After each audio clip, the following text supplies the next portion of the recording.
Um, anong po-question niya sa korte? Anong illegal, anong bawal? Dahil sa dulo, ang tanong, yung GAA ba, yung General Appropriations Act ba, yung enroll bill ba?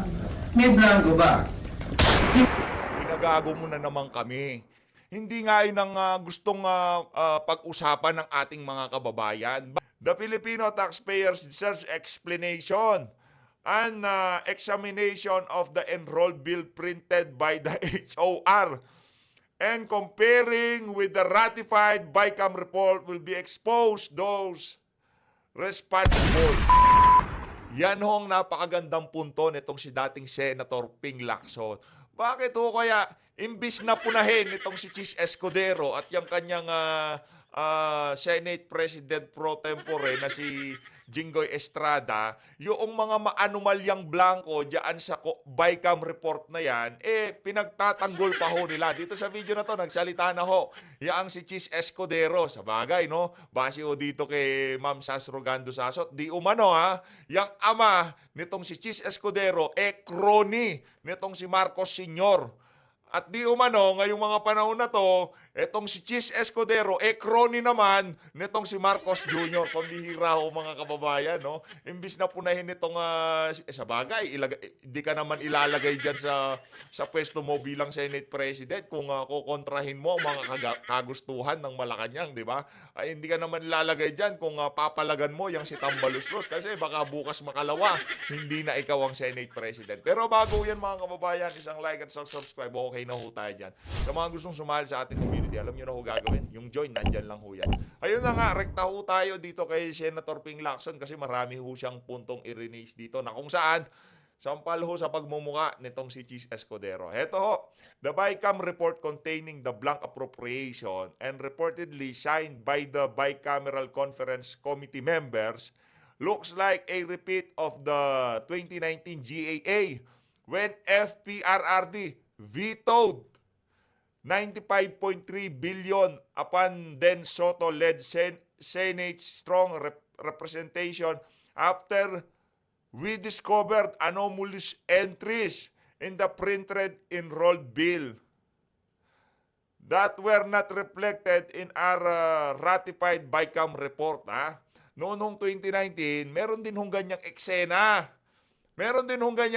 Kaso, itong si dating Pangulong Rodrigo Duterte, vinito niya yung 95.3 billion na siningit-singit ng mga walang niyang congressman noong mga panahon na yon. Dahil nag-ingay yang si Soto, yung mga leader ng Senado noong mga panahon na yon. At itong matindi ngayong mga panahon na to. The big difference now is nobody among present senators dared and cared to scrutinize the budget documents. Hence is controversy now brewing. Kita nyo naman mga kababayan, wala akong naglalakas ng loob. Nabusisiin yung mga dokumento dyan sa BICAM report na yan. Hindi na yun sa GAA, meron na nga laman yun eh. Ito kasing mga aso ni Tambaluslos sa Senado, pinagpipilitan nila, hindi pwedeng pirmahan yung yung enrolled bill na yan, itong si Marcos Jr., kung kulang-kulang. Hindi ho nga yun ang problema. Ang problema, pagkatapos ng BICAM noong 2019, nagsisingit sila ng kung ano-ano noong printing na. Dito naman mga kababayan, wala nang singit-singit. Siguro natuto na sila noong 2019. Di ba? Hindi na sila nagsisingit. Ngayon, linagyan naman ho nila blanco. Pero yung mga senador ngayong mga panahon na to, wala hong nagsasalita. Ito ho, the Filipino taxpayers deserves explanation and examination of the enrolled bill printed by the HOR and comparing with the ratified BICAM report will be exposed those responsible. Yan na ho mga kababayan. Ang gustong mangyari kayo na sambayan ng Pilipino, kunin natin yung enrolled bill at yung renatified na BICAM report at pagkumpara natin. Para magkaalaman na kung sino nga bang may sala dyan sa kabalbalan na yan. Wala naman, hindi naman ho siguro kalabisan para sa mga senador. Kasi yung mga ordinaryong Pilipino, kaya ho natin gawin yan. Kaya ho natin pagkumparahin yan. Sa bagay, manghingi nga lang ng kopya, hirap na hirap yung ordinaryong Pilipino, no? Kayo, kung talagang meron pa ho kayong pagmamahal dito sa bansa na to, kunin nyo yung ratified BICAM report at yung enrolled bill. Tignan ho natin kung sino mga naglagay-lagay ng mga figure dyan para magkaalaman na. Pero wag niyo hong tatawaging fake news. Kasi yung mga naka-receive, nakasisi dyan sa email na yan, na kung saan nandyan lahat ng soft copy ng BICAM report na yan, sinasabi na meron ho talagang blanco. At ngayon ho mga kababayan, umiinit ho yung usapin, doon sa mga corrupt na government official, gugurgurin. 'Di ba? Parusang bitay, ika nga. Alam nyo anong tayo ni Ortega dito? Against siya dyan. Palakpakan ho natin. Anong toka? Ortega, nakakahiya ho kayo. Ayaw ho nitong si Ortega doon sa parusang bitay, doon sa mga government official na mapatunayan na nangurakot. Siguro, iniisip nitong si Ortega, baka mauna ako dyan. Kita nyo naman mga kababayan, stress na stress tong mama pagka pinag-uusapan. Parusang bitay doon sa mga government official na kurakot. Pakinggan natin ang report ng ng UNTV. Natawa ho tayo dito kay Ortega eh. Dapat kasi kayo, government official kayo, kung talagang para kayo sa malinis na pamahalaan at talagang kumpiyansa kayo na hindi kayo magnanakaw, pagka merong ganyang klaseng usapin na gugurgurin yung mga kurakot sa pamahalaan, hindi anti-poor yan, ha? Kasi mga magnanakaw, ika nga nitong si Atty. Vic, mga bilyonaryo, mga milyonaryo yung mga walang yan. Tsaka yung nakita ho natin, yung yung bill na yan, dapat magamit muna lahat ng remedy. Ika nga, umabot yung hatol sa Supreme Court bago hatulan ng parusang bitay ang isang government official na napatunayang nangurakot, di ba? Kaso mga kababayan, sa estado ng ating justice system, baka patay na yung government official, hindi pa ho siya na parusang bitay dahil napakabagal ho at patatagal-tagalin lang yan, di ba? Motion. Eto, pakinggan natin itong mga kababayan. Inihain ng Zamboanga 1st District Representative Olaso ang House Bill number 11211 na naglalayong magtakda ng parusang kamatayan sa pamamagitan ng firing squad para sa mga public official na mapatutunayang sangkot sa katiwalian. Ayon kay Representative Olaso, layunin ng panukal. Etong si Congressman Olaso, kahit alam naman ho natin na hindi magpo-prosper yan dahil yung mga kasama niya dyan, yung mga kurakot, saluduhan pa rin natin siya, no? Palakpakan ho natin. Kahit paano, merong mga congressman na nakakaisip ng matinong batas. Pero hindi ho yan na magdedire-diretso kasi pipigilan ho ng mga kasama nilang mga kurakot. Tuloy ho natin. Para na magbigay ng matinding mensahe laban sa mga corrupt sa gobyerno. Samantalang may mga kongresistang tumututol sa panukala, may ilan din na naniniwala na ito ay makatutulong upang masugpo ang malalang katiwalian sa bansa. Ortega.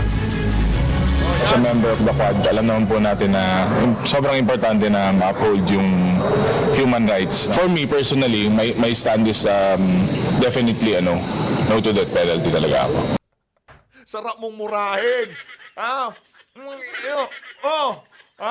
Mga walang niya kayo. Hindi naman namin gugurgurin yung mga ordinaryong Pilipino, mga politiko ho, mga kababayan, mga milyonaryo tong pinag-uusapan natin dito. Tanga ka ba, Ortega, ha?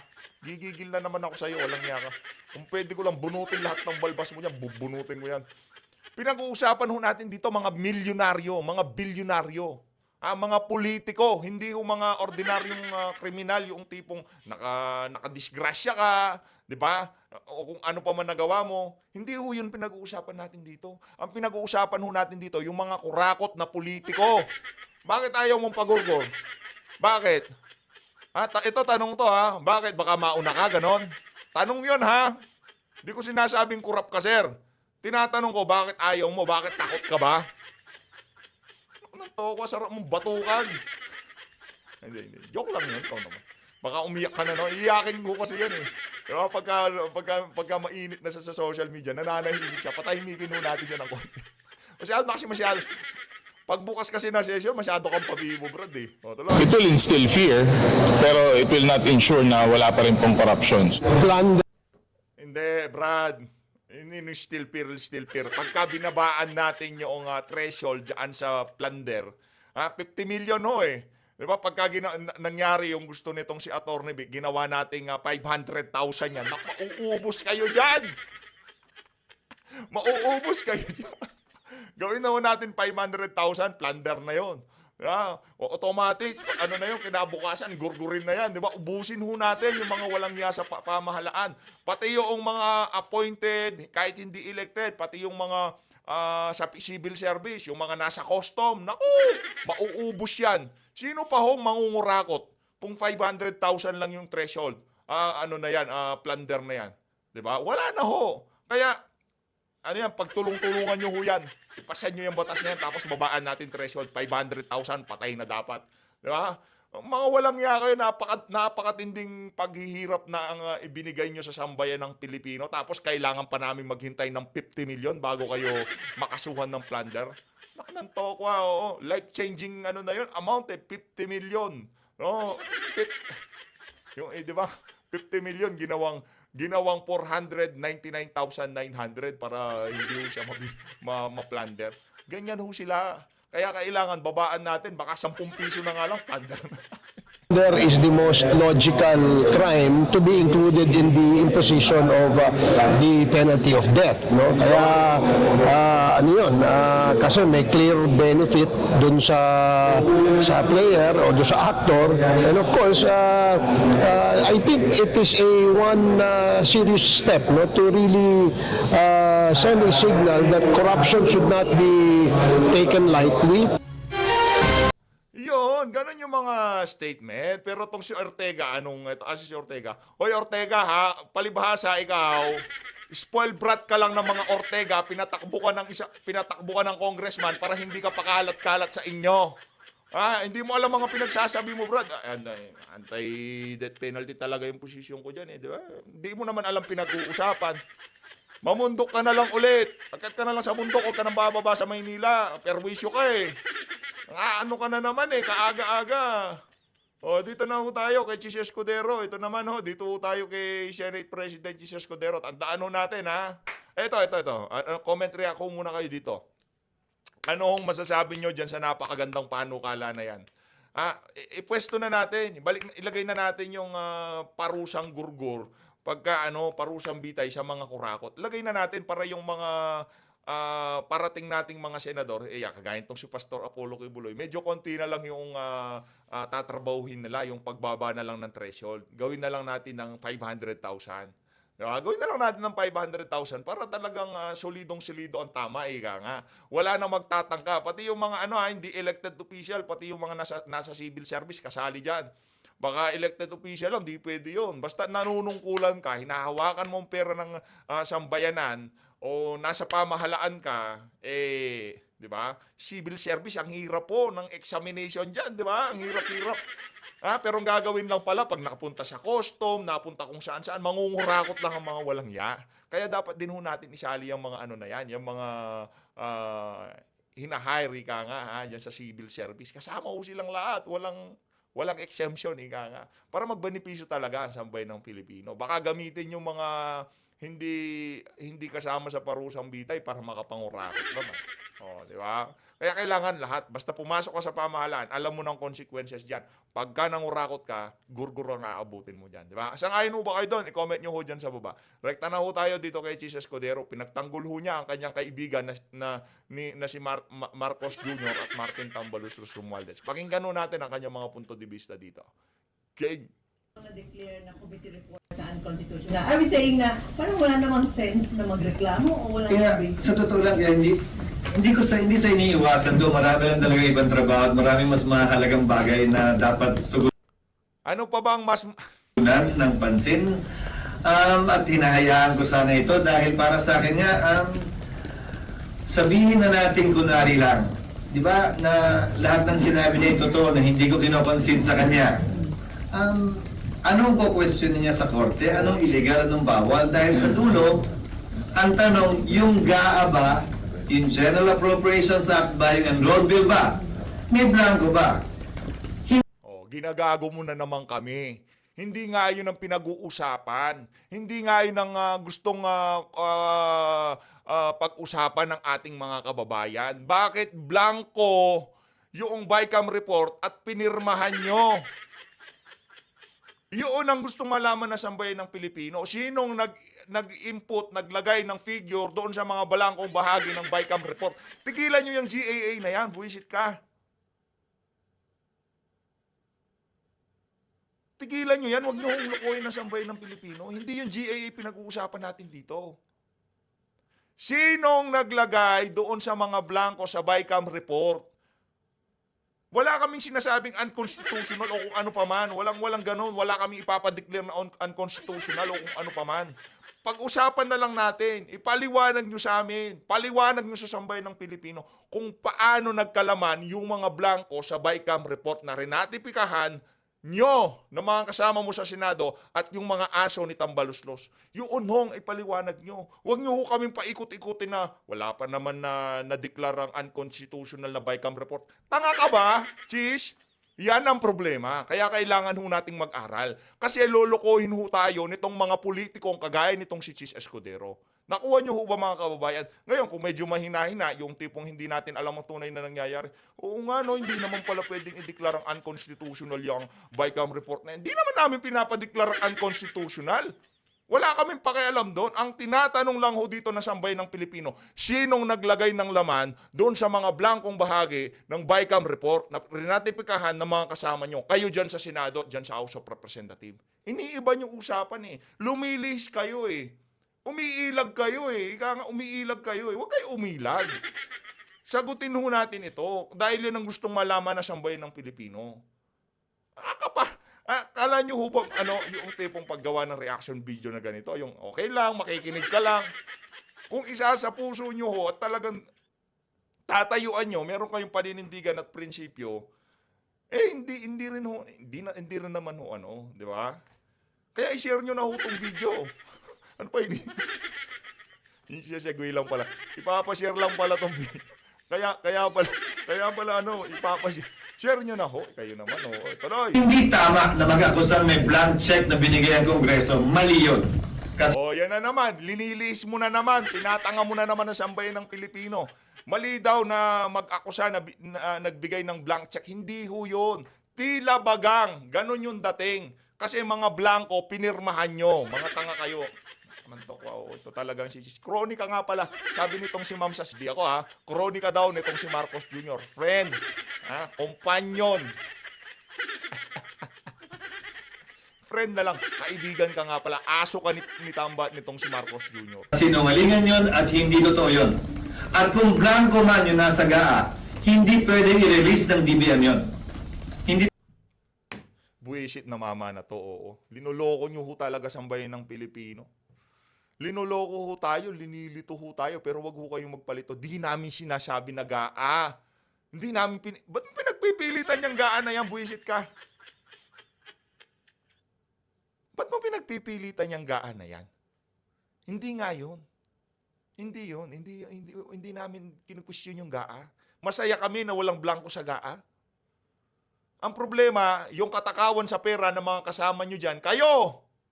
Mga walang iya kayo. Kayo! Ang problema, pipirmahan nyo yung mga dokumento kahit blanco. At sinong pwedeng i-release ng National Treasury yun. Kung may typographical error sa enrolled bill, na let's say may blankong linya doon na sinabi Project ABCDE o Kalye o Road ABCDE na walang amount, hindi pwedeng release yun at sulatan ng amount na kahit sino man yun. Walang ya tong na to, walang ya. Linilito ko kayo sa bagay, abogado, no? Sinasabi niya yung sa GAA, hindi pwedeng Project ABCE tapos releasean ng amount yun. Hindi nga yun ang sinasabi namin. Mga kababayan, wag ko kayo magpalito kasi ogag yan eh. Ogagin ho kayo niyan, sa totoo lang. Sa totoo lang ho mga kababayan, paiikot-ikutin kayo, bobola-bulahin kayo ng Chis Escudero na yan. Pinakawalang kwentang naging Senate President ng Pilipinas. Pinakawalang kwentang naging Speaker of the House. Ito naman hong yung si Martin Tambaluslos Romualdez. Nagtandem ho yung mga walang kwentang politiko ngayong mga panahon na to para pahirapan ang sambayan ng Pilipino. Sino ang mangangalampag dito? Kung mismo yung mga tao dapat na pumuprotekta sa kaban ng sambayan ng Pilipino, pinagtatakpan yung mga kabalbala ng mga kasama nila, wag na ho kayong umasa na umasenso tong bansa na to. Nakakalungkot ho mang isipin na yan ho ang inaabot ng ating mga kababayan dito sa mga hinihalalan natin na politiko. Kakalungkot, di ba? Ano magagawa natin? Ganun ho talaga. Ano ho tayo hindi ho tayo nakapamili ng maayos, kaya ngayon meron tayong pagkakataon, 2025 midterm election, nandyan si Senator Christopher Bongo, nandyan yang si Atty. J.B. Hinlo, Pastor Kibuloy, Atty. Vic Rodriguez. Ngayon, pagka hindi ho natin binoto to, binalik natin itong mga walang yung politikong kagaya nitong si Chis Escudero. Huwag na ho kayong umasa kung masenso Pilipinas. Huwag na ho. Iboboto nyo yung si Eric Sylvester. Naku. Huwag na ho kayong umasenso ang Pilipinas. Hindi ko naman sinabing pagka binoto niya si Senator Philip, aasenso Pilipinas. Ang sinasabi natin dito, kahit papaano, maibsan man lang yung mga kababuyang pinaplanong gustong gawin ng mga walang yang politiko, kagaya ni Tamba, pagka meron ho tayong Atty. Vic Rodriguez sa Senado, meron hong magsasalita para sa sambayan ng Pilipino. Ngayon ho ba meron nagsasalita? Wala. Yan si Amy, di ho siya nagsasalita. Baka nagpaparinig, oo. Hindi na kailangan i-deklara pang unconstitutional yun, iko-consider error yun, at hindi pwedeng i-release.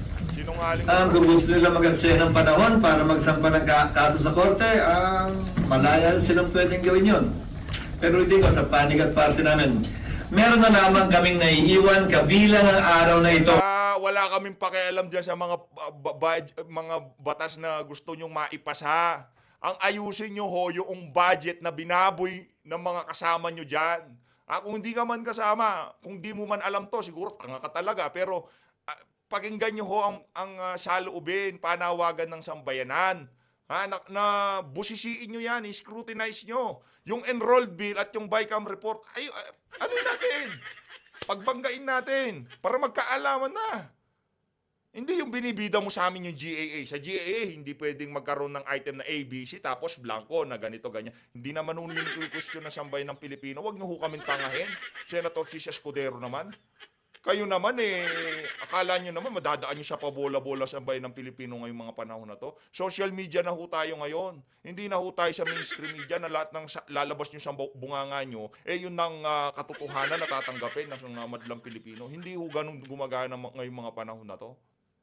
Hindi yung ganun gumagana. Sa bagay, baka yan talagang script nyo galing sa Malacanang, magagawa natin. Na 1, 2, 3, 4, 5, 6, 13 session days, tama ba? Kabilang ito. Sorry, 12 session days, kabilang ito. Minus yun ang Chinese New Year. Sa 12 session days, mas pagtutuon na namin ng pansin ang mga panukalang batas na sana'y mahabol pa namin sa ika-19 na Kongreso na mas mapakinabangan ng ating mga kababayan na siyang pinagtutuon na namin ng pansin. Ang hindi ko maintindihan sa nagrereklamo, dati siyang naging... Ayan. Ang hindi daw niya maintindihan, sagutin mo natin to, ulitin natin. Game. Meron daw siyang hindi maintindihan. Ako na magpaliwanag, ha? Huwag na si Kong Ungab kasi kahit ano pa naman paliwanag, hindi mo naman tatanggapin kasi ano ka nga, di ba? Kronika nga ni Marcos. Maintindihan sa nagrereklamo, dati siyang naging APRO chairman, alam niya ang patakaran at alam niya ang ika nga proseso ng budget. May mga kasama pang abogadong nagrereklamo kaugnay nito, pero ito ang alam ko. Wala pang dineklarang unconstitutional na Bicameral Conference Committee report. Wala pang dineklarang unconstitutional na committee report. Sa katunayan, wala pa yatang dinedemanda sa korte para ideklarang unconstitutional ang isang committee. Umiikot-ikot ho tayo dyan sa unconstitutional na yan. Pero hindi ho yun ang gustong marinig sa inyo na sambayan ng Pilipino. Ang gusto lang ho namin marinig, pangbanggain natin yung enrolled bill, yung pinadala sa Malacanang, at yung BICAM report. Hayaan nyo, kung wala pang ganun, hayaan nyo, walang problema dyan. Paliwanag nyo na lang, sabihin nyo sa sambayan ng Pilipino, anong nangyari, sinong naglagay, anong partisipasyon mo, Chis Escudero, kung paano nagkalaman yung mga blankong bahagi ng BICAM report. Bakit hindi mo tinatalakay yung BICAM report? Bakit di mo categorically sabihin na walang blanko sa BICAM report? Hindi mo masabi, di ba? Hindi mo masabi kasi may ebidensya. Committee report o Bicameral Conference Committee report. Ang dinedeklarang unconstitutional ay batas. Ngayon, yung batas na General Appropriations Act na produkto ng anumang committee o conference committee report o committee report ang kino-question. At Grabe no, grabe ho no. Kung ating titignan, napakamahal ho talaga ng edukasyon no. Bago ho natuto ang sambayan ng Pilipino sa proseso ng paggawa ng budget, mantakin nyo, kailangan pa tayong pagnakawan ng mga politiko na to. Bago ho natin matutunan yung proseso. Dati kasi, yan, gagawa sila ng budget, hihiring sila dyan sa Committee on Appropriation, o pag-uusapan sa plenaryo, magbabaycam. Yung proseso na yun, mga kababayan, ngayon, naging aware ang ating mga kababayan dahil dito sa pagnanakaw na to. Ngayon, kung di pa sila magnanakaw, hindi pa tayo matututo. Diba? Ganun dito sa dito sa bansa na to. Kung napakamahal ng edukasyon. Kailangan pa nakawan ng sambayan ng Pilipino bago matuto. At ngayon, harapan ng ninanakawan, harapan ng linuloko nitong mga politiko na to, yung ibang mga Pilipino, di ho natin malaman kung ano pang hinihintay nila, bakit hindi pa sila makialam o i-share itong mga ganitong klaseng video para mas maraming ma-educate sa ating mga kababayan at hindi na maloko ng mga politikong kagaya nitong si Chis Escudero. Dapat ho sana, no? Sa mga kababayan ho natin dyan, i-share nyo ho yung, hindi lang sa kay PH Update. Bahala kayo kung si kanino gusto nyo i-share. Yung sinasabi lang ho natin dito, sana ho, dito sa nangyari na to, matuto na tayo at dapat kalampagin ho natin ang administrasyon na to. Para hindi na maulit at ayusin nila yung mga dapat ayusin. Kasi yun lang naman, nandyan na yun, pinilit na nga pirmahan yung GAA, ano pa magagawa natin, di ba? Ayusin na lang. Sa hinaharap, hindi na maulit. Yun na lang kung ating, kumbaga, yun na lang ang ating dalangin. Kasi kahit anong gawin natin, pinagtulong-tulungan sa sambayan ng Pilipino. Senate President, Speaker of the House, Presidente, walang mali sa ginawa nila.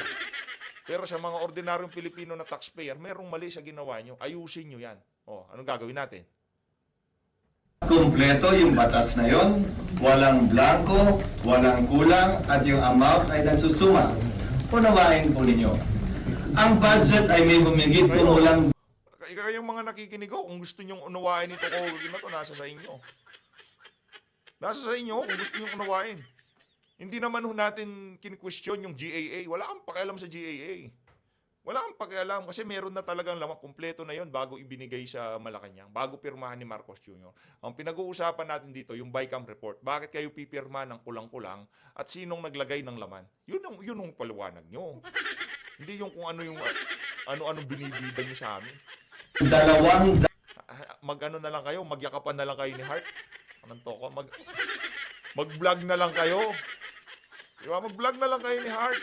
Magpa-pedicure, manicure ka na lang, magpakilay ka, magpaganda ka na lang, Brad. Pero maging politiko, maging public servant, naku, nakakasuka ho kayo. Sa totoo lang, ha? Daang libong linya na may mga nakasulat na pamagat, titulo ng proyekto at amount. Hindi yun ganun kasimple na gawin o ginagawa. Kaya ang isa, kung mapapansin din niyo, pinakita nilang unang kopya na may pirma ako. Kasi nakikita kong kopya ngayon, wala na akong pirma, kaya hindi ko alam kung saan galing yun. Yun. Lilituhin na ho kayo, di ba? Sabagay, kahit mapanood ni Jesus Escudero, tatawanan lang naman ho tayo niyan. Kasi sasabihin niyo sa sarili na, okay lang, kahit ano ang pinagsasabi niyo dyan, Senate President pa rin naman ako. Ganyan ho sila kawalang yan. Ganyan ho sila kawalang yan. Nakakaawa mga Pilipino kung titignan lang ho natin. Kakaawa ho talaga sa totoo lang pagka nagpunta kayo ng ibang bansa tapos babalik kayo ng Pilipinas. Kakalungkot ho yung mga bagay na dapat sana hindi lang sila ang nakakaranas nun. Yung mga komportabling transportasyon, malinis na kapaligiran, walang kurakot na gobyerno. Dapat sana hindi lang sila. Dapat ano bang kaibahan nila sa atin, di ba? Hindi sila mabilis maloko, tayo, di ba? Madaling mabudol. Kaya ngayon, kaya merong mga ganitong content para maiwasan na ho natin kumbaga anti-budol, di ba? Kakalungkot ho. Pagka nakita nyo yung mga ibang mga lugar, ganyan sa lugar na to, pag uwi mo ng Pilipinas, ba't ganyan? Dapat sana sa Pilipinas ganun din. Ganun din kagaya sa kanila. hindi pwede. Di ba, mabigyan ka lang ng 3,000 akap ni Tamba, okay ka na. Kaya magdusa ka kung pinagpapawisan ka sa mga sinasakyan mo at sobrang hirap ng transportation, sobrang kalat, sobrang dumi, kaliwat kanan ng kriminalidad, yun eh. Binayaran na kayo ng 3,000 na akap.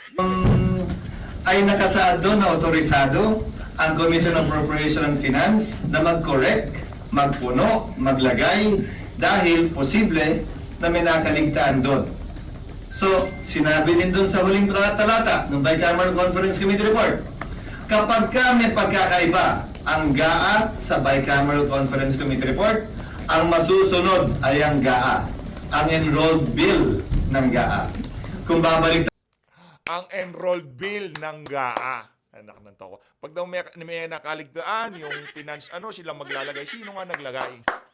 Sinong naglagay? Anong naging basihan ng kanilang mga figure na ilinagay? Kinonsulta ba yung mga ahensya ng pamahalaan ng paglalaanan ng pondo? Mga buwisit talaga to eh. Lolokohin tayo eh.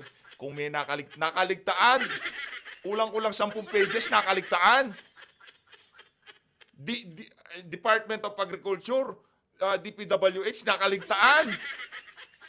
tanawan naman natin ang mga naging desisyon ng Korte Suprema, ang pinagpipilian lamang ng Korte Suprema kung sakasakali may pagkakaiba ang kaugnay sa isang panukalang batas ay ang journal entry rule na tinatawag o yung pinasok sa journal base sa debate ng Kamara at ng Senado o yung enrolled bill. Ito yung pinirmahan ng Speaker. Sa ano bang pinagbasihan ng enrolled bill? Balik ka ng balik sa enrolled bill. Ang problema nga namin, yung BICAM report na pinirmahan nyo ng kulang-kulang. Paano nagkalaman doon sa enrolled bill? Paiikutin, abogado paiikutin ho tayo nitong Sarap, sa totoo lang, gusto na natin magsalita ng masama pagka ganito. Kakagigil, no? Kakagigil. Pero yan lang ho natin. Mawawala din yan. Siguro ngayong mga panahon na to natututo na sa bayan ng Pilipino, no. Nakumpara na nila nung panahon na Digong ganito, panahon ni Bangag ganito. Aling panahon ang gusto nyo. Lahat ng kumakampi kay Marcos Jr. ngayong mga panahon na to. Lahat ng mga binabayaran nilang vlogger, lahat ng mga kababayan natin na hindi nagsasalita pero alam nila, nakikita nila kaibahan. Pag panahon ng kampanya, tandaan nyo ho yan, 2028 presidential election. Doon ho magkakaalaman. Wala nang magbabayad dyan sa mga vlogger na yan. Siguro doon sa panahon na yun, yung mga kababayan nating hindi magsasalita na at ikukumpara nila yung nung panahon ni Tatay Digong at dito sa panahon ni Marcos Jr. Tingnan ho natin. Senate President, Secretary General ng House, Secretary General ng Senado at ng Pangulo. Ayon sa Korte Suprema natin, sa mahaba at marami ng desisyon, ang susundan at sinusunod, kaya yun yung nakalagay sa Bicameral Conference Committee Report, ay yung enrolled bill. Oo, gawa na lang kayo ng enrolled bill, wag na kayong mag-BICAM. Mga buwisit kayo. Wag na kayong mag-BICAM sa susunod. Kasi yung enrolled bill lang pala eh. So, anong pagbabasihan nyo sa enrolled bill? Hindi nga kayo nagkakasundo, kaya kailangan yung mag-BICAM. Anong pinagbasihan nyo dun sa enrolled bill? Yung version lang ng House of Representatives? Sa bagay, wala na nga naman pala kayong say ngayon. Kaya kahit na hindi na kayo mag-BICAM sa susunod, okay lang. Kaso yung pinagbasihan nga ng enrolled bill, yung BICAM na yung pag-uusap-usap nyo, yung closed door, yung kayo-kayo lang nagkikita-kita. Yung walang record, walang minutes, walang video, yun ang doon tayo nagkakaproblema. Enrolled bill ka ng enrolled bill, pinagbasihan naman yung BICAM report na kulang-kulang na pinirmahan nyo. Iwas pusoy talaga to. Yung pinirmahang bersyon ng batas ng Pangulo, ng leader ng Kamara at ng Senado at ng Secretary General ng dalawang Kamara. Iyon ang mag-govern. Ngayon, kung may kulang doon, tama lamang na ito yung ma-question. Or, pag may nirelease Yan parang sinasabi ho niya sa kanyang closing remarks. Pagka may kulang doon sa enrolled bill, diyan sa GAA, tama lang questionin. Tama lang questionin. Pero yung sa GAA, yung sa BICAM report, wag niyong questionin yun. Huwag niyong questionin. Wala ngang nagtatanong sa mga media. Ang tinutukoy yun, itong si Congressman Ungab, yung sa BICAM report. Ano ho bang pinagbasihan ng enroll bill na pinagsasabi nyo na yan? Di ho ba yung BICAM report? Di ho ba yung pinagbasihan ng enroll bill na ibibigay kay Bangag para pirmahan niya? Wala! Walang nagtatanong. Walang nagtatanong. Yung tipong sa agriculture, ganito ho, sino hong naglagay ng figure doon sa enroll bill? Sino hong naglagay doon? Wala ho kayong maririnig. Kaya wag na ho kayong umasa. Ayun na nga, dito na ho natatapusin ang ating reaction video. Maraming salamat ho sa pagsuporta sa PH Update. Mag-ingat ho kayong lahat. No? Talaga ng mga kaganapan ngayon sa ating bansa ay nakakasulasok ng dugo. No? Kasi puro pagnanakaw nasa utak nitong mga politiko na to. Mga walang ya talaga to. Maraming salamat po. Mahal natin Pilipinas. Ingat ho kayo lahat ha. Huwag ho kayo magpabudol. Huwag nyo na akong iboto yung mama na yan. Ako, perwisyo yan. Ibabalik ho natin lahat ng mga pinaggagawa niya na yan. Pagka, tapos na ba termino nitong unggoy na to? Tapos na wata. Basta kahit anong takbuhan ng mama na yan, kampanya ho natin na huwag siyang iboto. Perwisyo.